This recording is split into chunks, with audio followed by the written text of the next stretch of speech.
Hello, music connoisseurs. Welcome back to the Music Connoisseurs channel here on YouTube. I am your host, Ms. Music, and I am here this time with a video for the book Face the Music by Paul Stanley, one of the co-founders of the rock group Kiss. So I know this is a book about Paul Stanley. It's an autobiography, but I think I am just going to do like a book extraction. Yes, I will be discussing some parts of Kiss, but for the most part, I want to talk about Paul's story because this book for me was really a story within a story. So that's what I want to do. So let's get started. Stanley Bert Eisen, known today as Paul Stanley, I think his character or whatever in the group Kiss was the star child. Anyway, he was born January 20th, 1952 in Manhattan, New York, to parents William and Ava Eisens. Now, he had has an older sister named Julia. She was 2 years or is 2 years older than Paul. Now let's just talk about the parents. His mother, Ava's family, fled Berlin and they moved to Amsterdam. Ava's mother divorced her father. I don't know if she did it in Berlin or Amsterdam, but by the time they moved to the United States, she had remarried. Ava's mother did. Now, he says his mother's family weren't very successful people. In fact, the only thing they seem to really be good at is belittling and dismissing anybody.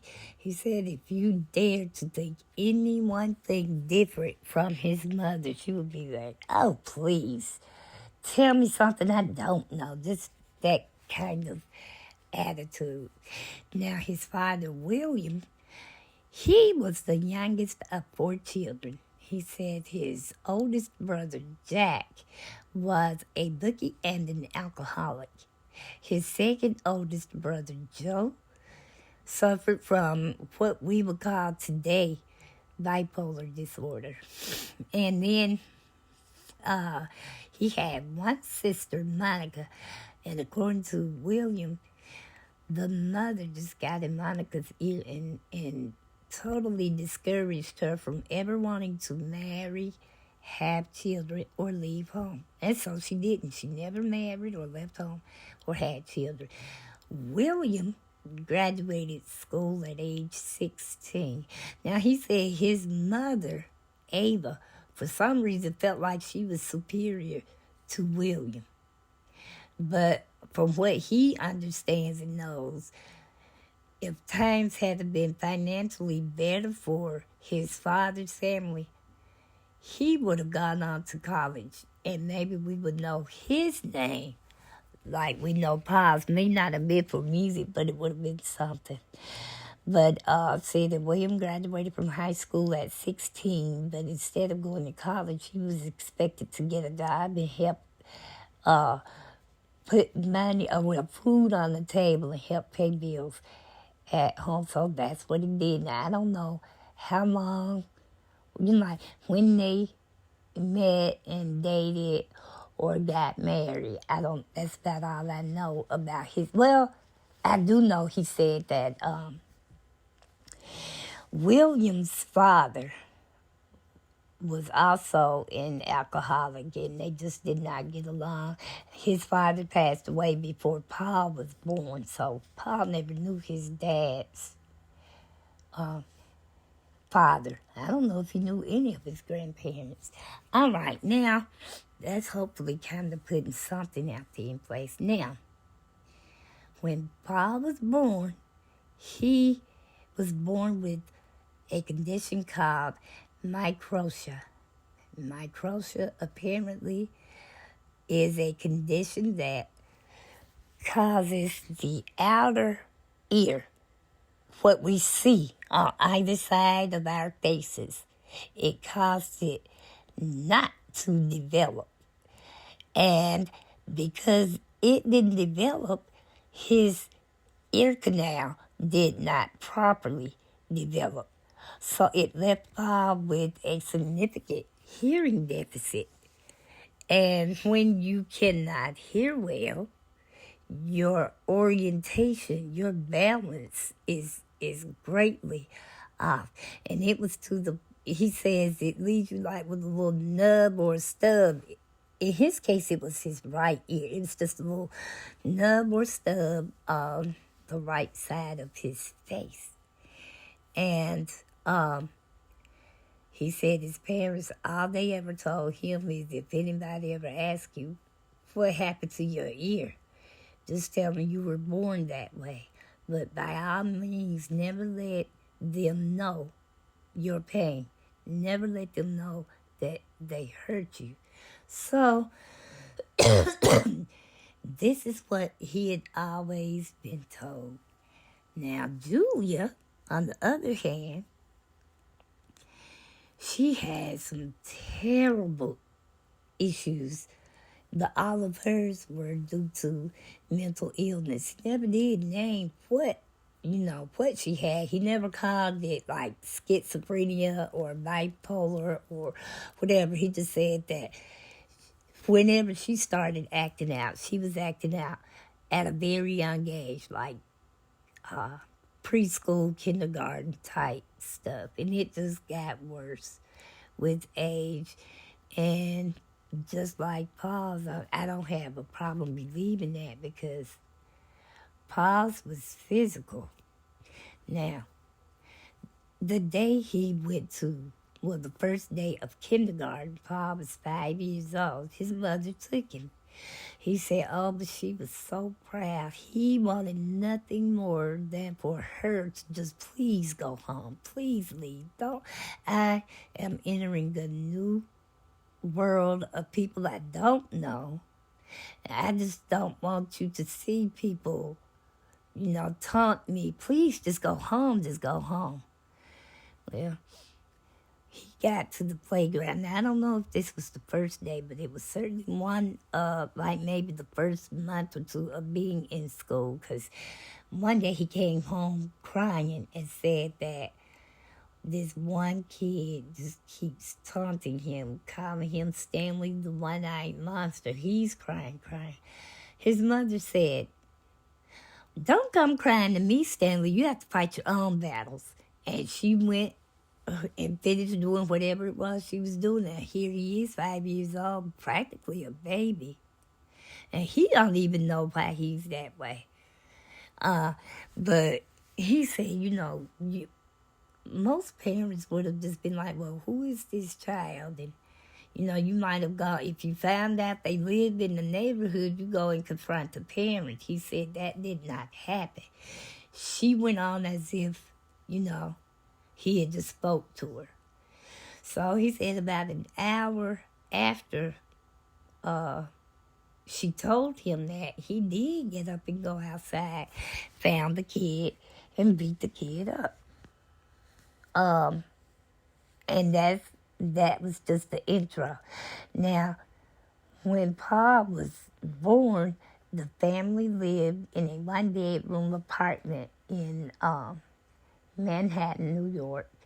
The parents gave Paul and Julia the bedroom, and they slept on the pull-out sofa in the living room. Well, by the time Paul makes it to middle school, 6th, 7th, 8th grade, or I think he said his was 7th, 8th, 9th grade. Either way it goes, this is when he knew in elementary school that music was good. He said the one thing his parents did that he must give them credit for was introduce him to music. They loved classical music. I think Beethoven was their favorite composer, but he was very, very familiar with like Mozart and Mendel and Haydn and all those good people, Bach, Johann Sebastian Bach. I don't think he was into the science yet. But either way it goes, he said that was the one thing, the only thing that he has to give them credit for, because he said they just listen to music pretty much every day.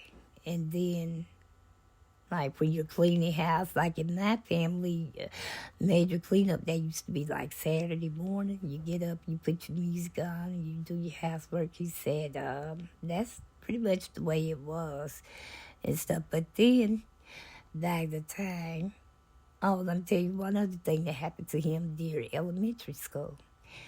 He said they practically lived next door to the elementary school. And the school had 3 buildings that they used. And each of the buildings were sectioned off by chain link fences. Well, there's this one guy who used to just seem to get his kicks out of screaming, "Stanley the one-eared monster, Stanley the one-eared monster." It didn't matter that he saw Pa cry, or it didn't matter if Pa tried to, man up and take it, all this, that, and the other.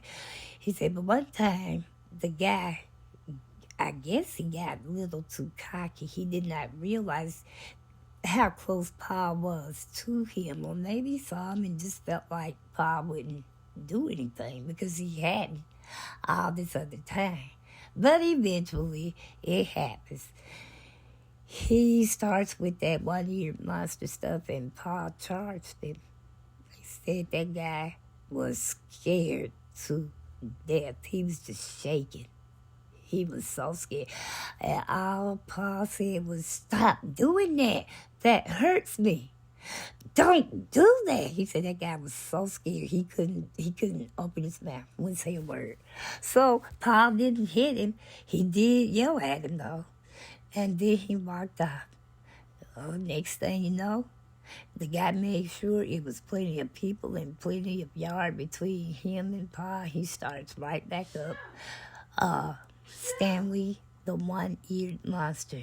This is what he had to endure all the way, basically, through elementary school.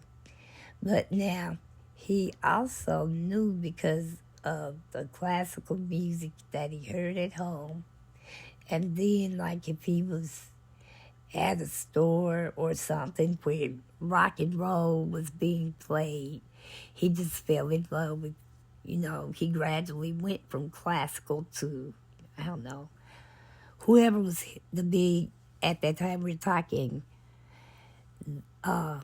late 50s through mid 60s and things. So he just always fell in love with it. By the time he gets to junior high school, he let's see how long it'll be before I have to say excuse me again.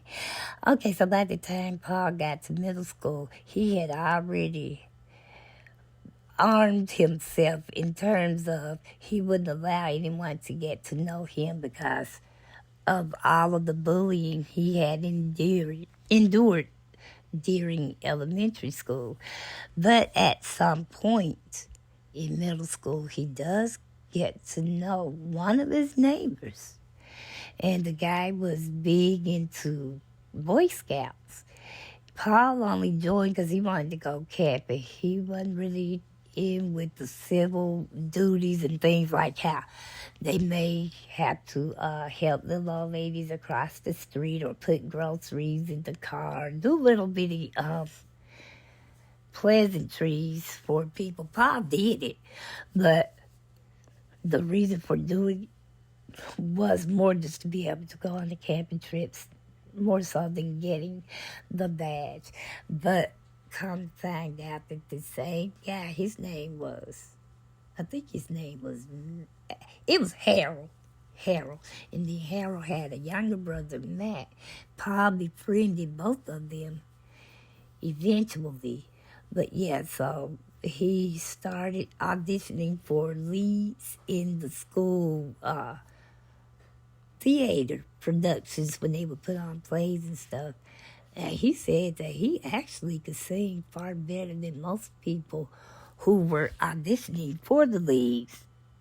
But for some reason, every time he went up for his audition, his voice just escaped him. He said he might get one or two little squeaks out. So he just ended up always being in the chorus. He could never be the lead because they could never hear him singing during the audition. So he goes all the way. Now, I don't know what grade Paul was in, but they did move. When they moved to the new house, the parents got a 2-bedroom this time. And so Paul and Julia still shared a bedroom, but the parents got a bedroom, which made their living room be their living room. All right, but Julia at this time starts to really spiral. I don't know what was going on. Like I said, he never really said anything in particular about, like, maybe she got into it with somebody at school, or she didn't like the way a parent did. So he didn't never really say. But one time, she had started going in. She used to run away from home. When she was at home, a lot of times they were getting phone calls because she was not attending school. And so they were putting her constantly in one mental health facility after another one. He said his parents didn't really make a whole lot of money. Oh, let me say this. I know I'm all over the place, but let me say this part. Now, before Ava had her children, she had worked as a nurse, but here's the tripped out part, or to me it was anyway. His mother actually worked as a teacher's aide at a school for children with disabilities. Let that sink in. How in the world is it that when you have a child with a disability, you act as if you're brand new to it all? Okay, now let's get back to Julia. He said one time like I said, they didn't really make a whole lot of money. He said, but they ended up putting her in like a private facility one time, but he knows it must have cost his parents like a whole year's worth of salary for her to go to this facility. None of them really ever worked. Okay, one time, his parents, I guess, when they moved up, they started going out on the town from time to time. But they, for whatever reason, acted like Julia was okay, especially when she had come home from a facility. This one time, the day she was released, they went and got her, bought her home. Then they told the both of them, Paul and Julia, they were getting ready to go out and do not open this door for anybody. And they leave. Okay, they leave. At first, everything seemed to be okay. But for reasons unbeknownst to Paul, Julia got mad about something. She takes a hammer and starts to chase him all over the house, all over the apartment, just everywhere. He finally made it to a bedroom and he was able to close and lock the door. He thought, he finally get a breath of relief. She'll go on. And she did go on, but only for about 5 or 10 minutes, because the next thing he knew, he just heard this loud crashing sound. It was her trying to break the door in. Oh, she hit. Well, eventually the door did start to break apart.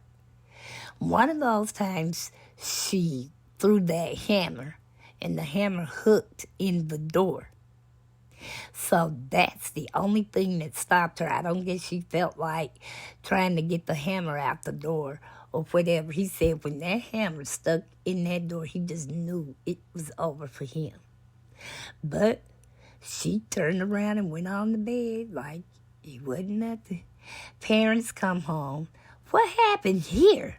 Paul tells them. And then they berate him. They tell him, she is your sister. He said, my sister, but she's your child. You all went and bought her home from a mental health facility, and 3, maybe 4 hours later, you go out and leave me here with her? They hit him. Because I guess they realized they couldn't do nothing to Julia. Wasn't nothing gonna get to Julia. Now, he said, if anybody had to say between he and his sister, Paul was considered to be the good kid. Now, for him, being the good kid meant being ignored. He said he was pretty much left to his own devices. He could do whatever. Wasn't nobody gonna get on to him or anything. So that was, just that much lonelier. You're out here. You don't have any friends. You have a sister, but you can't relate to her. You have parents that are just that in name only. And you just kind of here. Okay, it got to the point to where besides her skipping school and running away, she got on drugs. And one time he said that his mother used to save silver dollars. I remember that being a big thing. My grandmother used to collect silver dollars and 50-cent pieces. But Paul said that Julia stole a drawer full of silver dollars and she used the money to go do drugs or whatever. Now, the only other saving grace, aside from introducing Paul to music, the only other saving grace I can say is that they, except for that one night when she tried to break the door down, they never seemed to blame him for anything she did.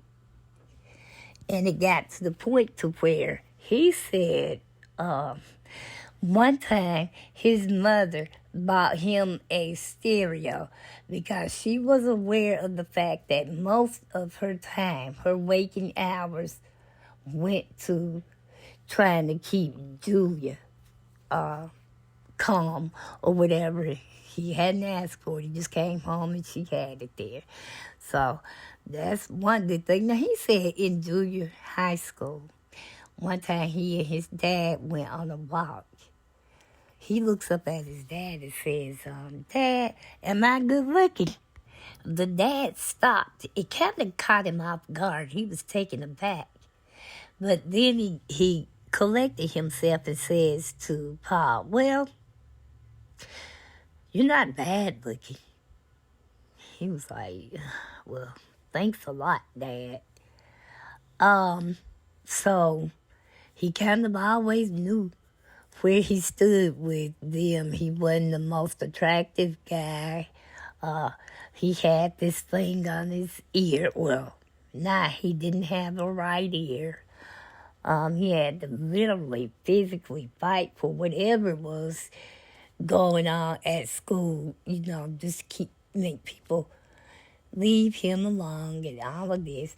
So when he got to, a teenage years, he befriended, what's that man? Harold and his brother Max. And they all like music. So that's when they start getting bands together. So this went on for a while. One year, Paul asked his parents for a guitar. He wanted an electric guitar. That's all he wanted for Christmas. So Christmas morning, when he got up, his mom told him to go look up under the bed.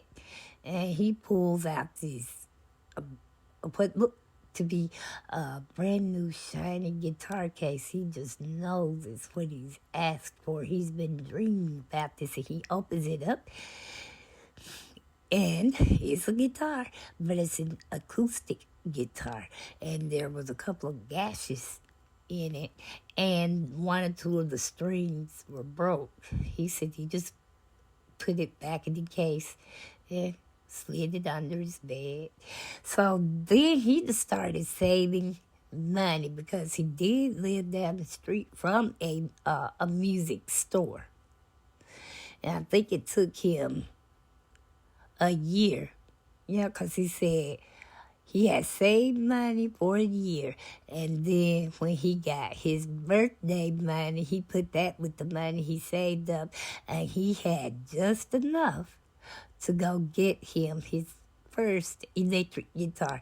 And it wasn't like a full body guitar. It was like, I can't remember how many strings he said. He said it was more or less, sounds like it was like I don't want to say a miniature guitar, but maybe like something you would get at 3 or 4 or such. But he was proud of it because he bought it with his own hard-earned money. I just don't, I wonder how come Julia didn't try to get his money. But she didn't bother his money. She just got the mom's. But anyway, he goes off and, all right, now he's a teenager. The guys that he runs with in the band and stuff, that's all he has in common with them. They have girlfriends. They have jobs. They have. Now, Paul did end up working a lot as a teenager. But music is what consumed him. He said he was a lousy student in school, but he always seemed to ace standardized tests. But just as a regular day-to-day classwork, homework, he just, did just enough to get him to where he could graduate. He didn't graduate dead last, but he was in like the bottom 30 of the kids to graduate. So he just that was sad. He would just be sitting there like a lot of Saturdays. He was the only one that didn't have anywhere to go or didn't have anyone to be with. He just spent his Saturdays and Friday nights and stuff at home. And then, whenever the bands would meet up, he would hear about whatever the other guys did. But he never could partake in those particular conversations because it didn't apply to him. Now, obviously, him having that nub on his right side where his ear should be, that I believe probably turned people away. But you could, I don't know. I just feel like sometimes if he had really had true friends, even the friends could have been talking amongst themselves and say, other than that, Paul was a pretty good guy. That didn't get in the way of him.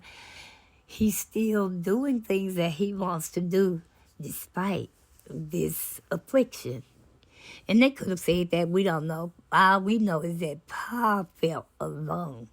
And this was even once they began, whenever he went through all of the high school bands and jobs and stuff. He was a part-time taxi driver. He worked in sub shops. He did all of this to, earn money to buy what he needed and stuff. So when Kiss started making a name for themselves, a lot of times when these groups first start out, they are broke. I mean, in all caps, in every language known to mankind, they literally are hand to mouth broke. But you got to keep going because, eventually it's going to pay off, or, that's what you believe anyway. So you keep going on and doing that. Well, when these people got grown and they started dating, and a couple of them got married, and Paul was always the third or the fifth wheel. He just never really seemed to have anything outside of music to do. And one time he was saying he went to audition for somewhere. He said a lot of people, they knew they were going to college. They even knew what they wanted to study For him, music was it. He only had one shot, and if he failed at music, he just would never amount to anything, period. So he kind of had to keep going and going and going. So at some point, he meets this man named Gene Klein. And right off the bat, he was like, ooh, I don't know.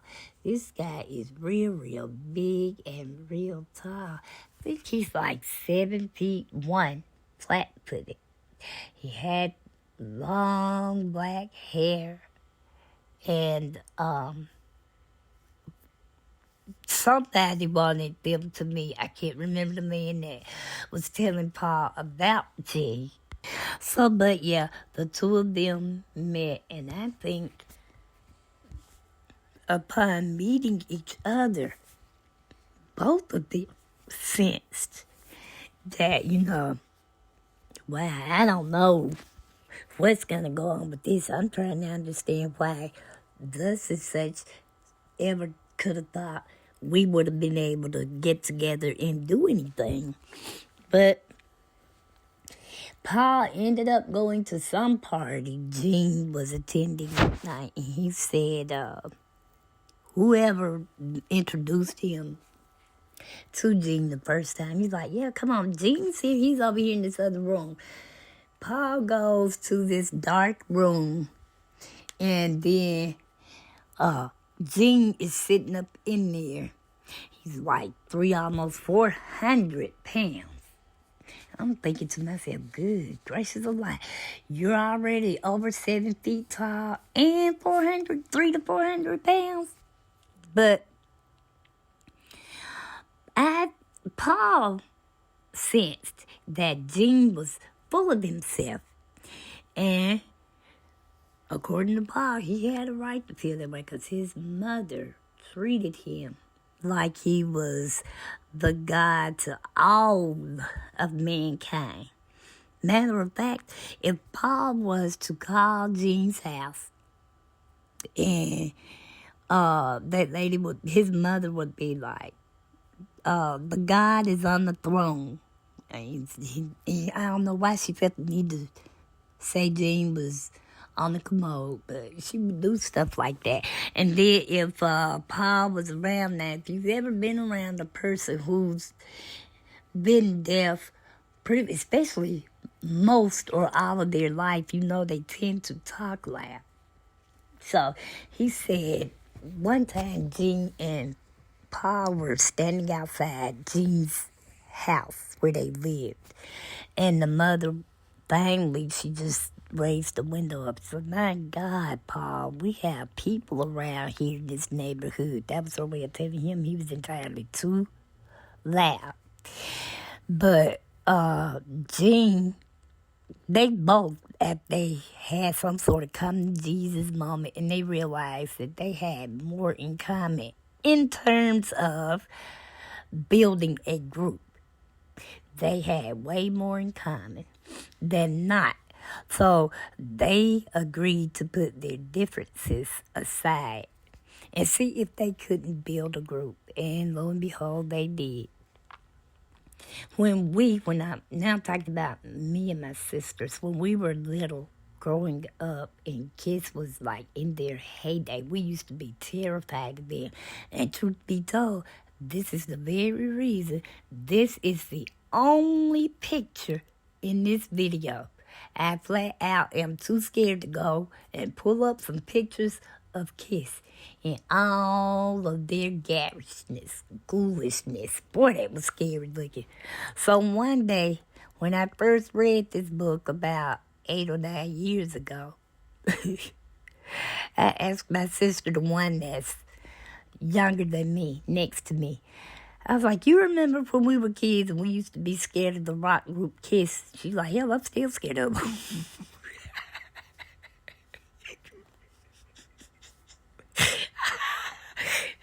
But when she said that, I laughed like I did just then. But, if I were to see them, like, if I would go look at a picture or something, it would probably dope me. But here is why I am so glad I read this book.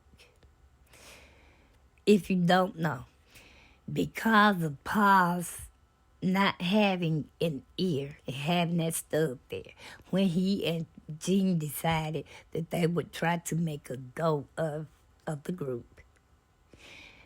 And I don't know, Paul and Jean had been talking about the ear or whatever. And Paul was the one who said something about, I wish, maybe we could just do some sort of outlandish costumes to where we would just really look like we were, the monsters of rock or whatever. Whatever it was. But this is when Jean liked the idea. So then there they go, start playing around in all of these different types of makeups and knowing which ones work best with this. And then they got into a little pyrotechnic show. They added that to their shows. I mean, like, if Gene is already 7 feet tall and he's standing up on top of some 6 feet speakers, I guess you'd have to do a back bend to see him. You see his face. And they just go all that. Yeah, those of you who are familiar with the group, you know about what they look like. But it was just scary, and I don't frighten easily. But it was very uncomfortable looking at these people. But once I read the book, the first time I read the book, I was glad that I read it. And I thought, I don't even, oh well. I now know that song, Rock and Roll All Night is Kiss. But going to school, I just never heard any music played by Kiss. Now, it could have been that I heard some music by Kiss, but the people playing it never did say that's who it was. So I literally didn't know that Rock and Roll All Night was Kiss until 8 or 9 years ago. And I think that song came out in the mid-70s. But Kiss was just not a group that the people I was around at school, and definitely not at home. But the people at school, I don't guess they really got into it. I could talk to you way more about country musicians and folk singers, but not Kiss. I don't know, but I don't know, in all fairness, that I could say what I like musically about Kiss, because they've been too scared for me to try to listen to it. I just figure the music sounds like they look, and that's scary. But yeah, and they decided early on that they could only do interviews if they were in full makeup. You didn't just really see them outside of, without all of their makeup and stuff. And it worked for them. Yeah, it was plenty of, what did they call it? It's been called punk rock, acid rock, whatever, metal rock, whatever. But Kiss stands out. Now, I don't know if their songs were all big hits, because, like I said, I ain't know anybody who would just out and out listen to Kiss. Now, Paul's sister Julia, sometime in high school, she ends up getting pregnant. But the man that she got pregnant by, they were still doing drugs the whole while she was pregnant. She had a little girl named Erica. Erica came home to Paul's parents in his house after she was born. And at some point, Paul and his dad went to Julia's place and packed up all of Erica's stuff, whatever Julia had over there for Erica. They went and packed the stuff up and brought it back to their house. He said by this time, the man and Julia had broken up. So Julia always would come from time to time to see Erica. But Erica grew up calling their mom, and calling their dad, honey. Why the name honey? Well, that's what Ava called her husband, Paul and Julia's dad. She called him honey. So Erica grew up calling her grandfather honey.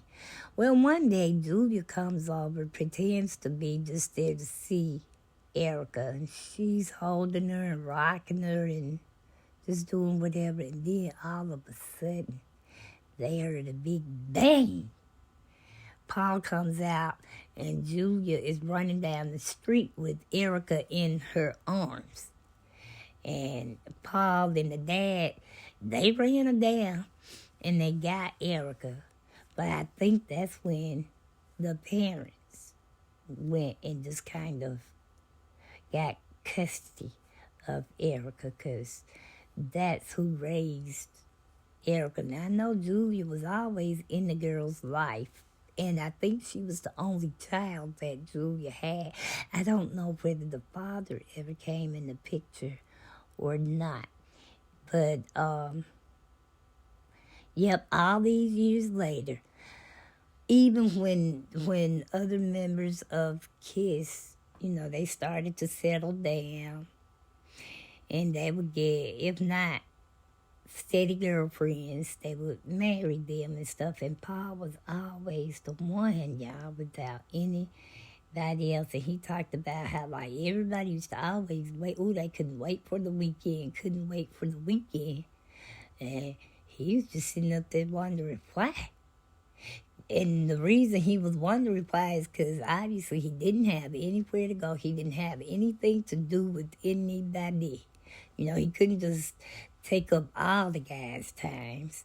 So he spent a lot of his adult years sad. But I guess I'll wrap it up here.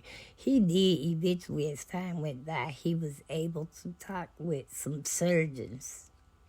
And they reconstructed his right ear. And they were able to restore some hearing in that right ear. He went on to marry and have children, and as far as I know, is still married. He still goes out with the group KISS from time to time. Now, they had, who was that guy? It was two guys in the group that was just, I don't know, their talent had to be the reason they were there. One of them was Ace Frehley. And they would just be sitting around in between takes or gigs and stuff, and they sitting around laughing or drinking a beer or doing whatever they do. And then Ace would just come out of nowhere and make some rude and crude statement, and everybody just stopped. Like he was obsessed with the size of his penis, how long it was and stuff, and wasn't nobody trying to hear all that. And then there was another guy named Peter. Peter had like 15 names, so they just shortened. I think it was Peter Chris. That's what they called him. And he wasn't much better. He was doing pretty much the same thing. So at some point there became friction in the band. But by Paul and Gene being the co-founders of the group, whatever they said pretty much went. I know that Ace was a guitarist. And when he got kicked out, this one other guy came in. And he tried out. But Paul said no to this particular guy, because when Paul was coming up, the same guy ended up, when Paul was trying to get in his group, this guy, would go on and on about his ear, and he can't be worth anything and all that. This guy's name is Saul, but you may know him better as Slash from the group Guns N' Roses. I don't fool with them either. And so, what's his name? Slash. Now the tables had turned, and you're needing a gig, and you go back. Maybe slash didn't recognize Paul all made up. I don't know. I just know that he never did get in to be a member of the group Kiss because of whatever had went on behind him. Okay, book connectors, music connoisseurs. Yeah, this is the music connoisseurs video. This is all I have for Mr. Paul Stanley. Like I said, the book goes on and on, but it's more or less about the band and the charting and all of this. I just thought that was very creative of Paul to turn his disability into something that he can hold his head up for. And in the end, he made enough money that he could afford, top surgeons. And not only did he get his ear, but he was able to hear. They restored some of his hearing in that right ear. So, all is well that ends well, I suppose. So, everyone, thank you so much for watching this video. I hope you got something out of it. And if you want to look up anything, or be more specific, feel free to get this book. It's a lengthy book, but it's always fast moving. So I would recommend you reading this book, and if you like me, you'll learn. You gonna learn the day you finish that book.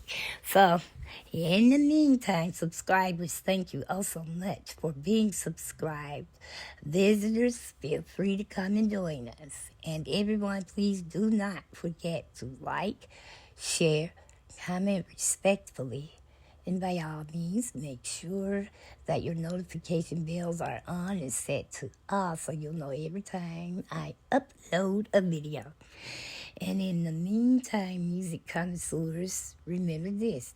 As long as there is something to move to, there is always something to groove to. And until we move and groove again, music connoisseurs, please be safe out there. Have a wonderful rest of your week. And God bless you.